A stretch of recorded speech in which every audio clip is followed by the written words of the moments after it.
인사드리겠습니다. 방송기자연합회장 양만입니다. 반갑습니다.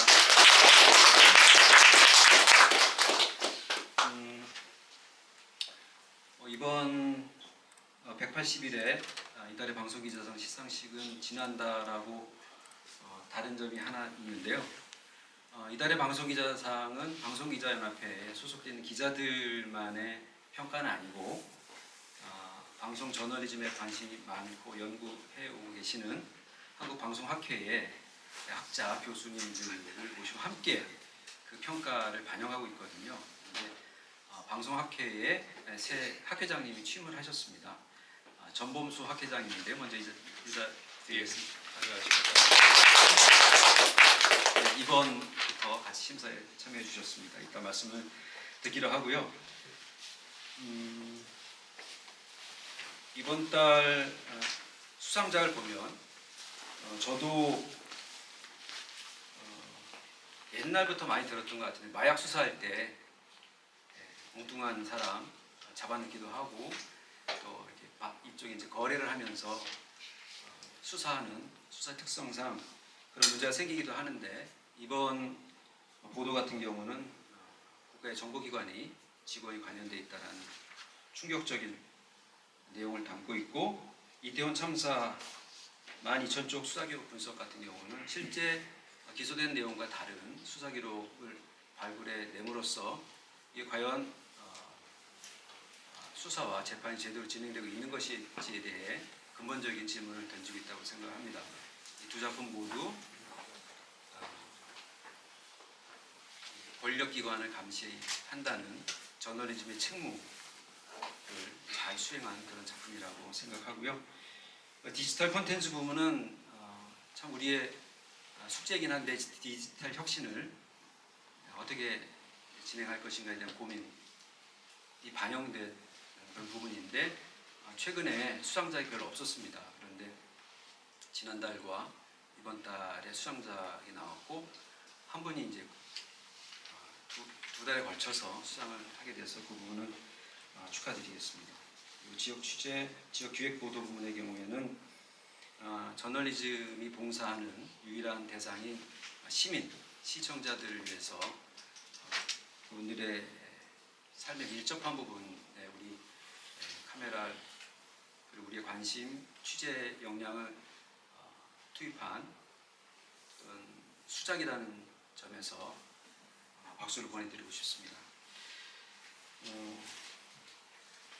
이번 달 들어서 우리 몇 달 전부터이긴 합니다만은 동료 기자들이란 방송사에 전혀 바람직하지 않은 일들이 계속 이어지고 있어서 이게 우리의 저널리즘 수행과 성과물, 작품들이 나타나지 않을까 걱정스럽습니다, 사실. 그런데 저는 이전 보수정부 시기에도 비슷한 경험을 했었고 그때 우리가 그런 부분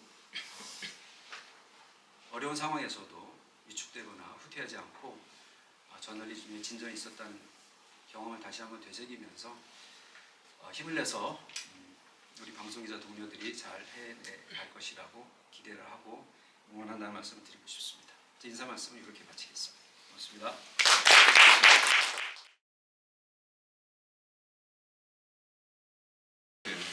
36대 한국방송학회장 전범수 교수입니다.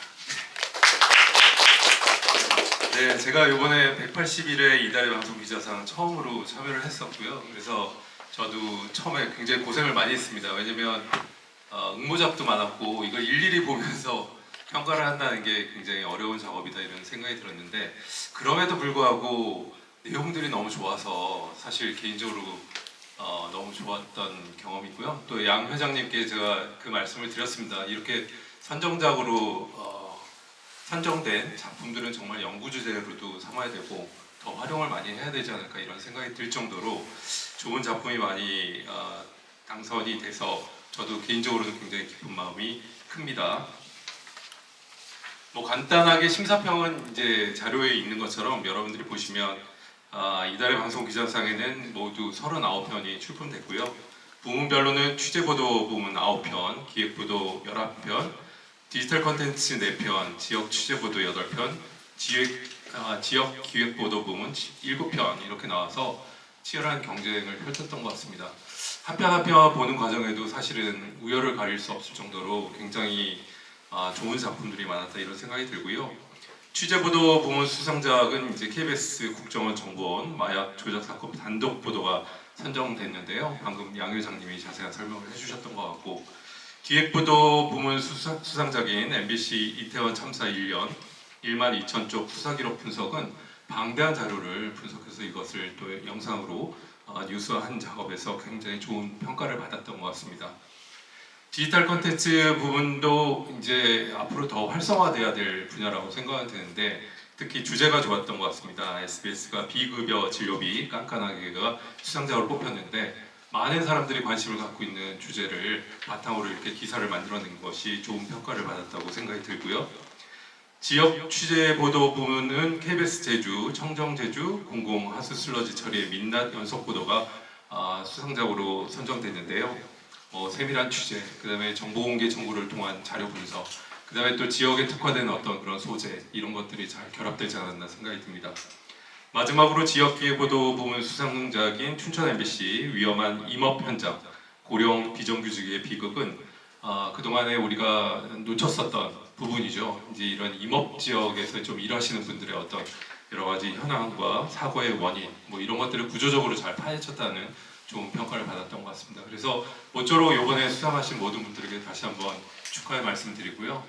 이 작품들이 이번에 일회성으로 끝나지 않고 앞으로도 좋은 작품으로 계속 연결됐으면 하는 바람입니다. 수고 많으셨습니다.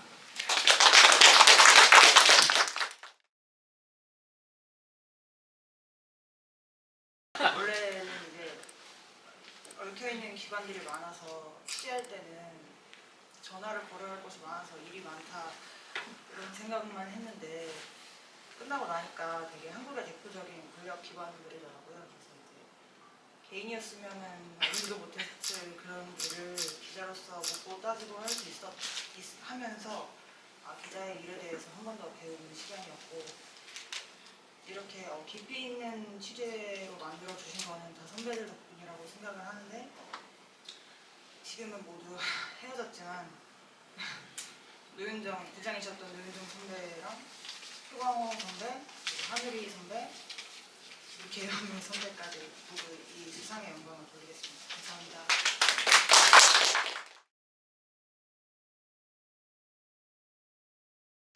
밝은 눈으로 쟁쟁한 경제지각 중에서 저희 보도를 골라주셨습니다. 심사위원분들께 감사 먼저 드리고 싶고요.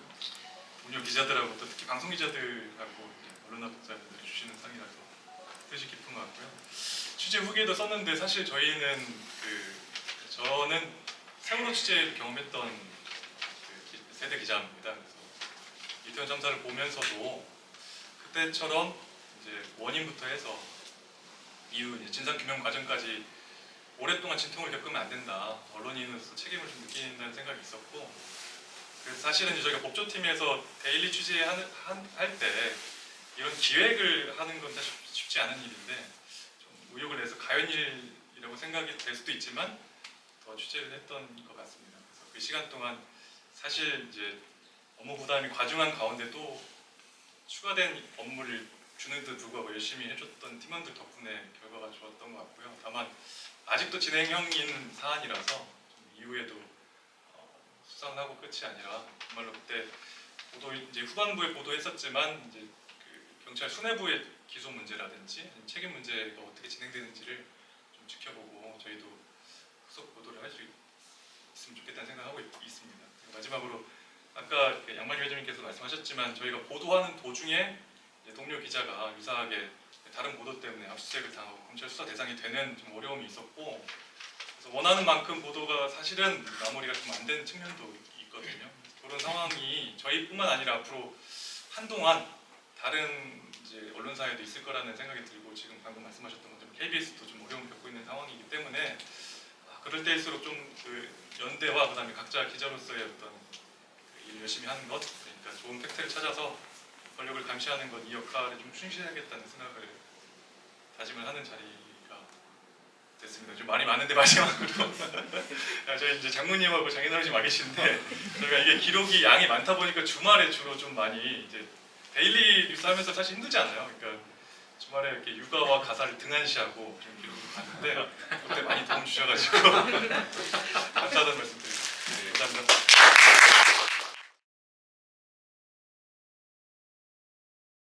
수상을 한 거는 저 방송 기사보다는 저 이제 인터랙티브 사이트 이름이 사실 깐깐 가게거든요.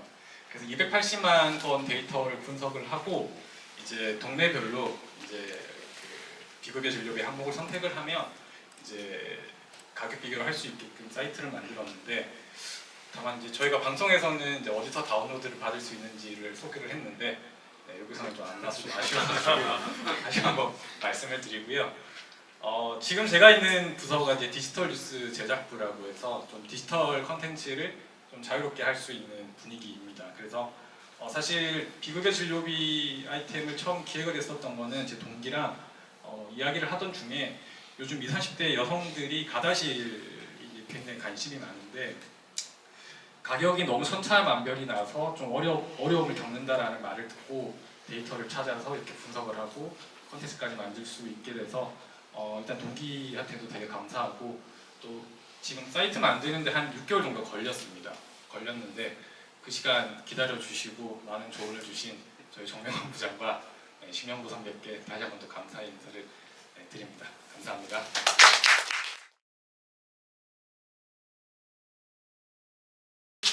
KBS 강인희 기자라고 합니다. 청정 제주라고 하죠. 그런데 신재생 에너지도 중점적으로 정책으로 가져가고 있는데 정작 도민들이 그리고 관광객들이 쓰고 버린 물에 하수 슬러지는 사실 처리가 안 되고 있는 현실이더라고요. 그래서 저도 도민으로서 또 기자로서 굉장히 취재하는 내내 안타까웠고 마음이 불편했습니다. 어쨌든 취재 통해서 이 아까 보신 처리 업체의 환경 오염 실태 그리고 주민과의 갈등 그리고 이 업체가 증설하는 과정에 행정의 엉터리 인허가 이런 게 다 확인이 돼서 대책 마련에 들어갔거든요. 그래서 저희도 마지막까지 대안은 뭔지를 지금 또 추가로 준비를 하고 있습니다. 취재를 할 때마다 항상 그 부족함이 느껴지는데 그때마다 이제 한 발 더 나아갈 수 있게 도와주시는 제주총국 가족들 항상 감사하고 무엇보다도 이번 보도를 하면서 굉장히 그 시청자분들의 지지와 응원을 받았는데 너무 감사했습니다. 앞으로도 시청자분들 생각하면서 열심히 하도록 하겠습니다. 감사합니다.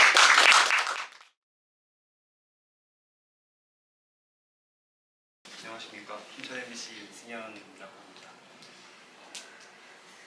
엄청 떨리네요. 저도 이제 강원도에서 살기 시작한 게 2년이 조금 넘었거든요. 근데 부끄럽게도 그 전까지는 산에서 이렇게 많은 사람들이 죽거나 다치고 있다는 사실을 전혀 몰랐어요. 또 와서도 한동안은 크게 대수롭지 않게 생각했던 것도 같습니다. 그냥 봄, 가을, 벌목할 때쯤 되면 을에 발생할 수도 있는 일, 벌어져도 이상하지 않은 일 정도로만 여겼지 않았나 싶어요. 근데 이제 관심을 갖고 좀 들여다보기 시작하니까 그 재해가 좀 심화될 수밖에 없는 그런 요인들이 보이더라고요. 예컨대 5, 60대도 아니죠. 60대 혹은 70대 고령이신 분들이 무거운 장비를 입고 산 기타를 오르는데 그들을 위한 안전 조치랄 게 거의 없다시피 했어요. 국가기관인 산림청조차도 사업을 발주할 때 거의 최저 수준의 안전 비용만을 책정할 뿐이었고요. 그렇게 제가 봤을 때 비교적 그 재해가 반복되는 원인이 명확한데도 불구하고 수십 년째 그 구조가 바뀌지 않고 있다는 게 하면서 좀 암울한 부분이기도 했습니다. 그래서 이번 상 주신 것도 저는 상당히 뜻깊고 감사하지만 제가 제 모두 자체는 많이 부족하다고 생각을 해요. 또 제가 조금 더 노력했다면 혹은 역량이 있었다면 더 많은 사람들의 관심을 끌고 더 빠른 변화를 일으키지 않았을까 싶은 마음이서요. 그래서 이번 상도 많이 부족한 만큼 더 열심히 하라는 의미로 받아드리겠습니다. 또 그 무거운 ENG 카메라 들고 산에서 같이 헤매면서 열심히 고민해주는 김유한 선배와 제가 또 아무리 개떡같이 말해도 찰떡같이 알아듣고 안전하게 목적지까지 데려다주는 이용환 선배께 감사하다는 말씀 드리겠습니다. 감사합니다.